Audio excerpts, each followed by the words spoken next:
सकाळचा सूर्य अजून पूर्णवर आला नव्हता, पण पुण्याच्या खाजगी विमानतळावर हालचाल सुरू झाली होती.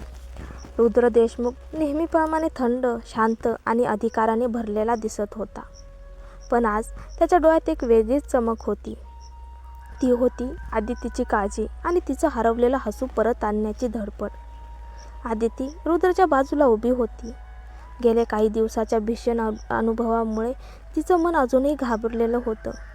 पण आज पहिल्यांदाच तिला वाटत होतं, कदाचित मी पुन्हा श्वास घेऊ शकते. रुद्रने तिचा हात घट्ट पकडला. घाबरू नकोस आदिती, गोव्यात फक्त आपण दोघं आहोत, समुद्र, आकाश आणि आपलं बाळ. आदितीने हलकंसं मान हलवलं. मी प्रयत्न करते रुद्र, पण मन अजूनही थरथरतं. खाजगी जेट आकाशात झेपावला. जसं काही त्याच्या आयुष्यातला अंधार मागे टाकून प्रकाशाकडे नेणारा प्रवास सुरू झाला होता. गोव्यात पाय ठेवताच आदितीच्या चेहऱ्यावर आश्चर्य उमटलं. निळाशार समुद्र, खारट वारा, पांढरी वाळू आणि दूरवर पसरलेलं आकाश. रुद्र, तिचा आवाज नकळत भरून आला. हे खूप सुंदर आहे. रुद्रने तिच्या खांद्यावर हात ठेवला. म्हणूनच तुला इथे आणलं. इथे आठवणी बोचत नाहीत, त्या हळूहळू विरघळतात. ते थेट समुद्राकडे पाहणाऱ्या आलिशान हॉटेलमध्ये पोहोचले. खिडकी उघडताच लाटांचा आवाज आत आला. जणू समुद्रच आदितीला धीर देत होता. हे स्वप्न आहे का? आदिती हळूच म्हणाली. नाही, हे आयुष्य आहे आणि आता मी ते तुला हसत जगताना पाहू इच्छितो, रुद्र म्हणाला. संध्याकाळी ते समुद्र किनाऱ्यावर चालत होते. आदितीचे पाय अजून थोडे थरथरत होते, पण रुद्रचा हात तिच्या हातात होता. तोच तिचा आधार. सूर्य समुद्रात बुडत होता. आकाश लालसर झालं होतं. आदिती अचानक थांबली. रुद्र, मला भीती वाटते. कधी कधी अजूनही वाटतं कोणीतरी मला ओढून नेईल. रुद्र तिच्यासमोर उभा राहिला. तिचा चेहरा हातात घेतला. जोपर्यंत मी जिवंत आहे आदिती, कोणीही तुला हात लावू शकत नाही. तू माझा श्वास आहेस. आदितीच्या डोळ्यातून अश्रू ओघळले. यावेळी भीतीचे नाही, विश्वासाचे. त्या रात्री गोव्याच्या शांततेत दोन जखमी आत्मे एकमेकात विसावले.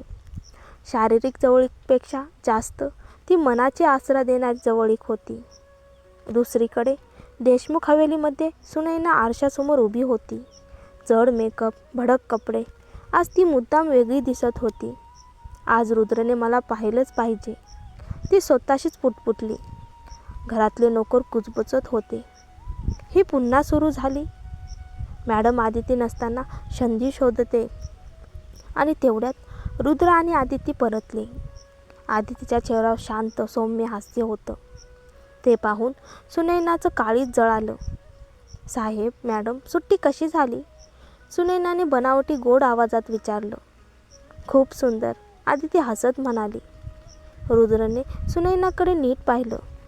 आज वेगळीच दिसतेस. त्या एका वाक्यावर सुनैनाच्या मनात आशेची ठिणगी पेटली. पण पुढच्याच क्षणी रुद्र आदितीचा हात धरून वर निघून गेला. थोड्या वेळाने बागेत चालताना सुनैना मुद्दाम रुद्रसमोर पाय घसरल्यासारखी पडली.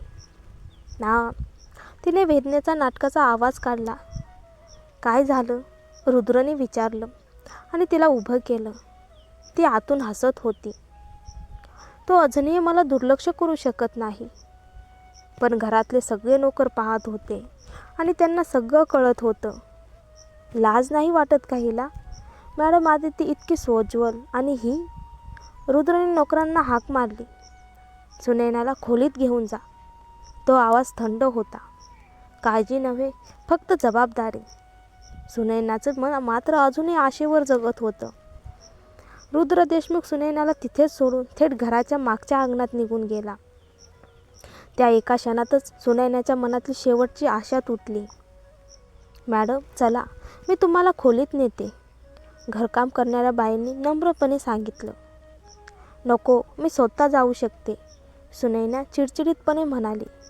तिला वाटलं होतं, रुद्र मला हात देईल, मला आधार देईल. पण त्याने फक्त कर्मचाऱ्यांना आदेश दिला होता. तेवढंच. मागच्या बागेत रुद्र खुर्चीत बसून कॉफीचा घोट घेत होता. लॅपटॉप उघडलेला, कागद पसरलेले पण मन मात्र अजूनही अस्वस्थ. कियाराचा विषय, पुरावे नसलेली सत्यता आणि आदितीची भीती, हे सगळं त्याच्या डोक्यात घोळत होतं. तेवढ्यात रुद्र तो दचकून वर पाहतो. आदिती समोर उभी होती, चेहऱ्यावर सौम्य हसू, डोळ्यात मात्र अजूनही थोडीशी भीती. "अरे तू?" तो नकळत हसला. "काय एवढा धक्का बसला?" आदिती हसत म्हणाली. "थोडासा." रुद्राने खुर्ची बाजूला सरकवली. आदिती त्याच्या शेजारी बसली.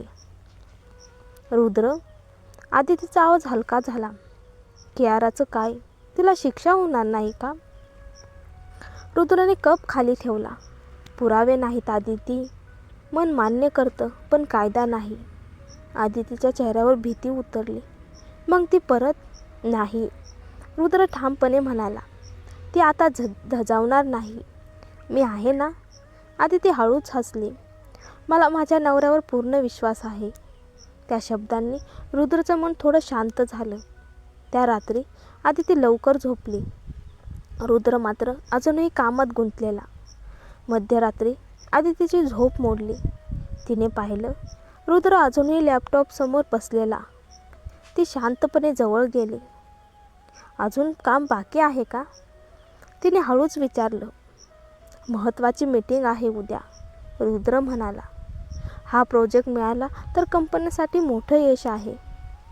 "मला पाहू दे, कदाचित मदत होईल," आदिती म्हणाली. "नको, तू थकली आहेस," तो म्हणाला. "मी प्रयत्न तरी करते," ती हट्टाने म्हणाली. रुद्र मान हलवतो. काही मिनिटातच आदितीने अचूक बदल करून फाईल पूर्ण केली. "हे बघ," ती हसत म्हणाली. रुद्र अवाक झाला. "अविश्वसनीय. तू खरंच कमाल आहेस." "म्हटलं होतं ना," आदिती मिश्किलपणे म्हणाली. दुसऱ्या दिवशी आदितीने त्याचा हात हातात घेतला. "माझ्या प्रार्थना नेहमी तुझ्यासोबत आहेत." रुद्रने तिच्या कपाळावर किस दिलं आणि पोटावर हलकंसं. सायंकाळी, "आदिती, मी जिंकलो." रुद्रचा आनंद ओसळून वाहत होता. "खूप छान." आदितीने त्याला मिठी मारली. "हे सगळं तुझ्यामुळे," रुद्र म्हणाला. "सुंदर, हुशार आणि माझ्या आयुष्याचा आधार." दूर उभी असलेली सुनैना हे सगळं पाहत होती. तिचं हृदय तुटत होतं. ती खोलीत पळाली. उशीमध्ये तोंड खुपसून रडू लागली. "तो माझा होता आणि आता?" "रात्री जेवताना सुनैनाला बोलवा," रुद्रने सांगितलं. ती आली, डोळे सुजलेले. "डोळ्यांना काय झालं?" आदितीने काळजीने विचारलं. "किड्याने चावलं," सुनैना खोटं बोलली. रुद्रने फक्त कामाबद्दल विचारलं. कुठलीच जास्त भावना नाही. आणि तेच सुनैनासाठी सर्वात मोठं दुःख होतं.